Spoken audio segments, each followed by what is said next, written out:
כל עזה וכל ילד בעזה צריך למות מרעב. בושה וחרפה שבכלל במדינה שלנו מדברים על ילדים רעבים בעזה.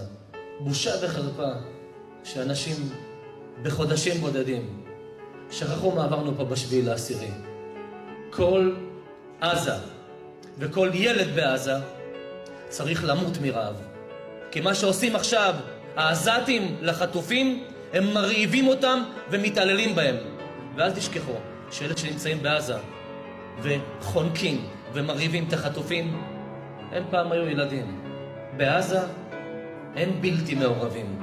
כל התמונות שאני ראיתי והסרטונים שלצערי בהם אני צפיתי, זה אזרחים לא מעורבים, לא חמאסניקים, שקיבלו עם סוכריות ובקלאות גופות של חטופים וחטופים חיים, ושמו אותם בתוך הבתים, שמרו עליהם, בזמן שהם אוכלים והחטופים רעבים או מתים רעבים.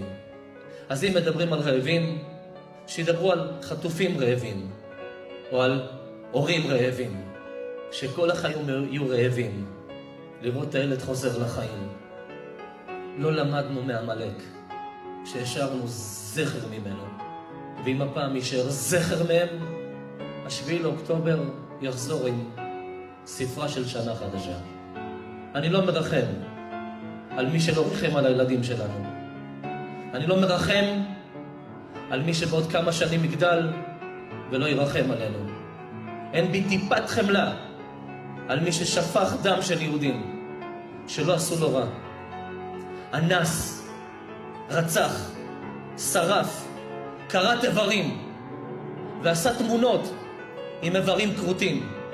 עשה מעשים של חיות לא עושים.